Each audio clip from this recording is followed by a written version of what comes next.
안녕하세요. 프램프씨입니다. 여러분의 구독과 좋아요는 큰 힘이 됩니다. 일본의 급부금 사기 범죄 사건이 계속 커지고 있습니다. 개인과 기업에게 지급한 급부금과 지속화 보조금까지 줄줄이 위조 서류로 지급된 것이 발견되고 있습니다. 일본 정부는 내년 7월까지 종이 서류를 일일이 확인해서 가짜 서류를 찾아내겠다라고 벼르고 있습니다. 이 와중에 급부금 사기 범죄로 체포되는 일이 계속 터지면서 사회에 큰 충격을 주고 있습니다. 유망 야구 선수와 신문사, 시청 직원까지 체포되고 있습니다. 아이치 대학 야구부 선수인 오야케 이치로와 이와오리 신다이가 전격 체포되었습니다. 이 두 명 외에도 10여 명이 미용 가게와 설비 공사업 등을 한다고 가짜 서류를 제출해서 각 100만엔씩을 받아간 혐의로 조사를 받고 있습니다. 이 사건이 더 크게 보도가 된 것은 이치로 선수는 투수 및 타자로서 일본에서 유명한 야구 선수이며 프로야구단에서도 주목하고 있기 때문입니다. 같은 대학의 친구들에 의하면 이들은 사기에 성공했다고 자랑하는 언동을 들었다는 것입니다.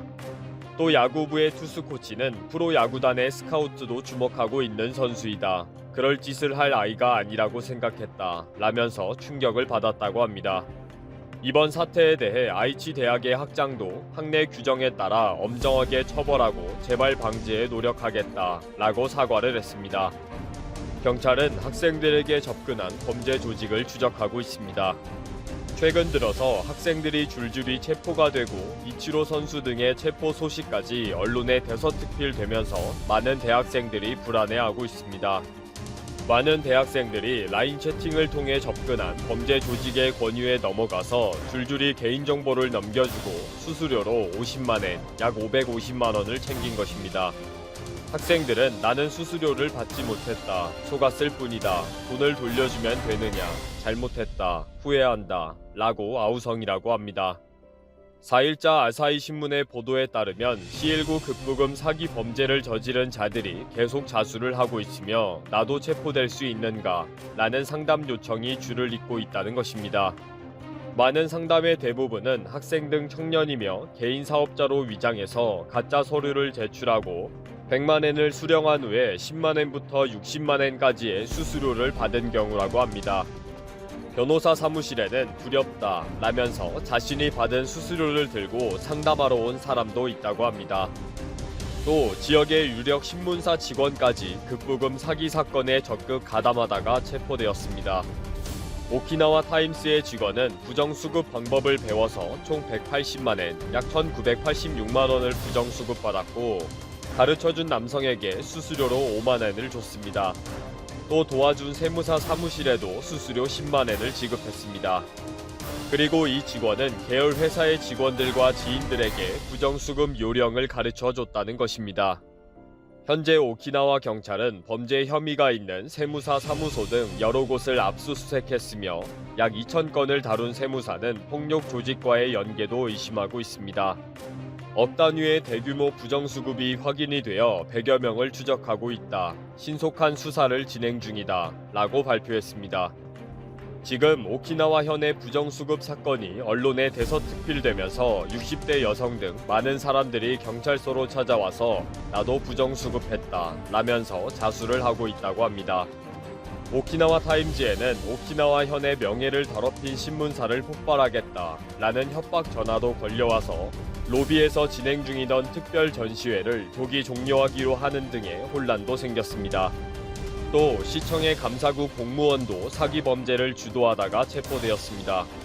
니시노미야시의 감사사무국 직원 등 3명이 체포가 되었는데 개인 사업자들에게 주는 지속화 보조금을 허위로 청구해서 받아갔다는 것입니다. 직원의 비리를 감사해야 할 시청 직원이 범죄를 모의하고 주도해서 170여 건, 총 1억 7천만엔, 약 18억 7,500만 원을 챙겼다는 것입니다. 종이 서류 한 장만 제출하면 큰 돈을 입금시켜주는 일본 정부의 행정 시스템이니까 가능한 범죄인 거죠. 이렇게 언론에 거의 매일 체포 소식이 알려지다 보니 아직 지급을 받지 못한 가게들이 이상한 결정을 하기도 합니다. 도쿄도에서는 지속화 보조금을 신청했던 점포들이 갑자기 안 받아도 된다 라면서 신청을 취하하기도 했습니다. 언론에서는 부정수급을 시도했다가 최근 상황을 보고 부랴부랴 취소한 것이라고 보고 있습니다. 일본 네티즌들은 급부금 부정수급 사건과 체포 소식을 계속 업데이트하면서 속보로 제공하기도 합니다.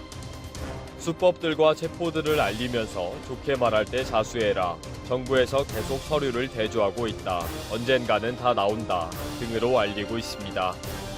일본의 행정 시스템이 도장을 들고 직접 관공서를 방문해야 했고 접수된 서류는 관련 기관에 팩스로 전송해서 또 확인받고 하는 것인데 시간이 없다고 확인 없이 지급하다 보니 이런 사태가 발생한 거죠. 그러다 보니 전국적으로 지속화 급부금을 쉽게 타낼 수 있다 라면서 무작위로 전화를 걸어오는 범죄 조직들이 설쳤습니다. 개인에게 쉽게 100만엔을 타낼 수 있다 라고 꼬드겨서 세무서에 가짜 서류를 제출하게 했습니다. 이렇게 제출한 서류를 세무서는 전산으로 검증할 수도 없고 팩스로 확인할 시간도 없으니까 일단 지급하고 본 것입니다. 이런 상황이다 보니 급부금 부정수급 방법을 알려주는 세미나가 지난 5월 이후에 전국에서 동시다발적으로 개최된 것입니다. 검은 양복에 금으로 치장한 멋진 남자가 나는 쉽게 850만엔, 약 9,500만 원을 쉽게 받았다. 여러분도 할 수 있다. 라면서 부정수급 방법을 가르쳐준 강의였던 것입니다. 잠입한 기자의 취재에 의하면 남녀노소 불문하고 꽉 찬 강의실에는 불법 수급을 배우겠다는 열기가 뜨거웠다고 합니다. 이 범죄 조직은 세미나 참석 전에 제출한 수강 신청서로 개인정보를 빼내고 2중 3중으로 부정수급도 했다고 합니다. 9월에 들어서면서 관공서에서 다시 신청 서류를 확인하면서 가짜 서류가 계속 발견되고 연일 언론에서 이 소식을 다루고 있습니다. 페이퍼 컴퍼니도 발견되고 세무서의 날인도 가짜 접수 도장이었다는 뉴스까지 나오고 있습니다. 이러다 보니 일본 정부에서도 지금 계속 터지고 있는 부정수급 범죄 때문에 연일 골치를 아파하고 있습니다. 이제 와서 지자체와 함께 경고와 처벌을 하고 있지만 이미 너무나 많은 범죄가 이루어졌거나 활발하게 진행 중이기 때문에 도저히 수습이 안 되고 있어서 골치 아파하고 있습니다. 일본 정부의 경제산업성과 중소기업청도 연일 부정수급은 범죄입니다 라고 홍보를 하고 있습니다. 일본 정부의 엉터리 행정으로 전 국민을 범죄자의 늪에 빠지게 해놓고는 이제 와서 서류 대조하고 경고하다니 정말 말이 안 되는 일입니다. 내년 7월까지 계속 서류를 대조하겠다고 하니 앞으로 얼마나 많은 사람들이 체포가 될지 궁금합니다. 제주시 부자배에 사는 이모 씨는 신종 코로나 바이러스 감염증 확산 우려로 인한 정부 권고를 받아들여 이번 추석 때 세종시에 사는 아들 내외를 못 오게 했다. 하지만 정작 연휴 기간에 제주도를 찾는 여행객이 약 30만 명이라는 보도를 보고 당혹감을 감추지 못했다. 이 씨는 29일 뉴시스에 혹시 오가다가 코로나19에 걸릴까봐 손녀가 보고 싶어도 아들 내외를 못 오게 했다며, 그런데 이번 연휴에 관광객이 30만 명도 넘게 온다고 들어서 걱정이다. 추석 때 바깥 바람 쐬기도 힘들 것 같다고 했다. 고향이 제주도 서귀포인 회사원 정모 씨는 고민하다 이번 연휴에 고향에 간다며 놀러가는 사람들은 안 갔으면 좋겠다고 했다. 정 씨는 내려가면 고향집에만 있겠지만 내려가는 비행기를 타는 게 가장 걱정이라며 굳이 안 가도 되는 사람들이 모이면 비행기나 공항에서 감염 위험이 높아지지 않겠느냐고 했다. 관련 인터넷 카페에도 제주도에 대규모 인원이 몰리는 데 대한 우려의 목소리가 나왔다. 서울 성동구의 한맘 카페 회원은 안 그래도 추석 연휴에 대규모 이동을 하면서 확진자가 전국으로 퍼질까봐 노심초사하는데 추석 때 제주도로 사람들이 그렇게 많이 간다고 한다며 연휴가 끝나고 제주도 갈 확진자가 많이 생길까봐 걱정된다. 너무 이기적이라고 올렸다.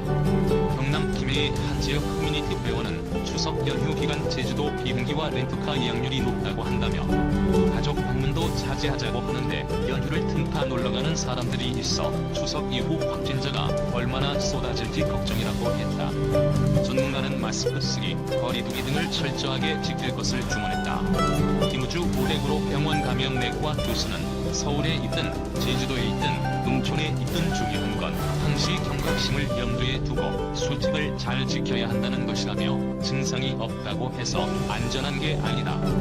무증상도 있으니 마스크와 거리두기, 손 씻기를 잘해야 하고 불필요하게 마스크를 벗고 대화하면 안 된다고 강조했다. 김 교수는 백신이 없기 때문에 마스크와 손소독제, 거리두기가 백신이라고 생각해야 한다고 덧붙였다. 제주도는 지난 4월 관광객 방문을 우려해 서귀포시 표선면 인근 축구장 12배 넓이의 유채 꽃밭을 파쇄하기도 했다. 관광업은 제주도의 주요 산업이지만 코로나19 감염 위험을 막기 위한 국약 처방식 결정을 내린 것이다. 또 코로나19 증상을 보이면서 제주도를 여행한 미국 유학생 모녀에게 1억 원대 손해배상 소송을 내기도 했다. 하지만 이번 추석 연휴 기간 30만 명이 제주도를 찾을 것으로 예상되면서 제주도발 코로나19 확산 우려가 나오고 있는 상황이다. 제주도는 이달 26일부터 내달 11일까지 특별방역 집중관리 기간으로 설정하고 고강도 방역 대책을 시행하기로 했다.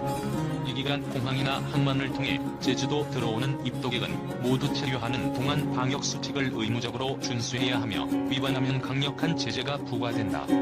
정은경은 도대체 우리에게 돈을 얼마나 벌어준 것일까?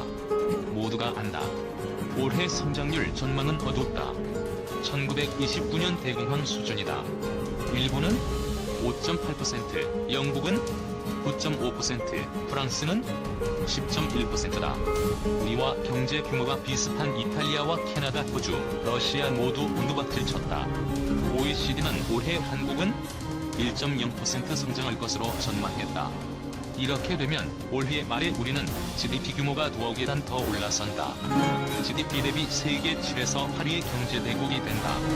만약 우리가 올해 다른 OECD 국가 중 제법 선전한 호주만큼만 경제가 망가진다면 우리 GDP는 2019년 기준 1조 6,421억 달러다.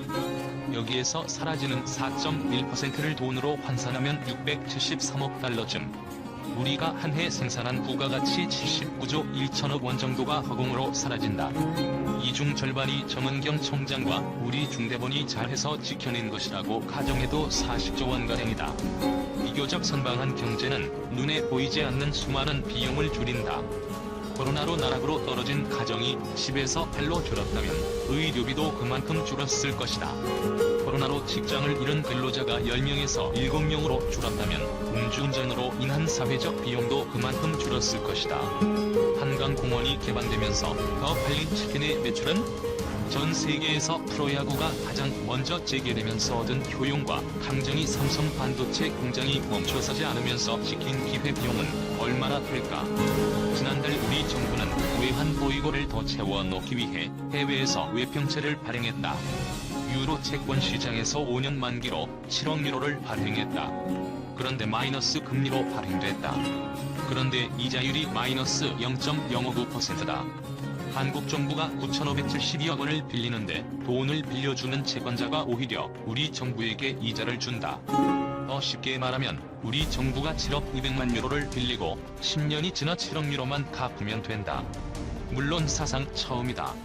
천문학적으로 지구촌에 불린 돈을 어딘가 투자해야 하는데 한국 정부가 발행하는 국채가 안전하고 수익성도 높아 보인 것이다. 그렇게 서로 우리 국채를 인수하려고 하다 보니 우리 정부가 그럼 이자 안 줘도 될까요? 하고 채권을 발행했는데 다들 인수하겠다고 나선 거다. 그렇게 인수한 우리 국채의 가격이 시장에서 오르면 그 투자자는 이윤을 남기고 대판다. 투자자들이 마이너스 이자율로 발행되는 채권을 인수하는 이유가 여기에 있다. 이 튼튼한 국가 신용을 만드는데 정은경과 중대본은 몇 %나 기여를 했을까? 그들의 사회적 기여는 수많은 경제적 효과로 이어진다. 흔들리는 경제를 버티게 한다. 그야말로 방역보국이다. 다만 눈에 보이지 않을 뿐. 비단 방역 당국의 역할뿐일까? 우리는 기대 이상으로 이 바이러스와 잘 싸우고 있다. 우리는 이미 바이러스를 향한 사회적인 스크럼을 짰다. 이 싸움은 일상이 됐다. 방역 당국의 매일 확진자 동선을 제공하는 SKT의 기술진이나 일요일에도 자가격리자를 체크하러 출근한 어느 구청 공무원, 백화점 엘리베이터 손잡이를 하루 10번씩 닦는 환경미 회원도 사실 우리 모두 그 전선에 있다. 우리는 진짜 잘 해내고 있다. 우리 현대사에 이렇게 확실하게 선진국보다 더 성과를 낸 적이 있었나? 미국에선 이미 20만 명이 세상을 떠났다. 그런데 아침에 신문을 보면 우리는 매일 아침 서로를 물어뜯는다. 곧 나라 망할 분위기다. 그제 월스트리트저널은 다시 한국의 방역 성공을 심층 분석했다. 한국이 코로나 방역의 암호를 풀었다면서 그것은 간단하고 유연하며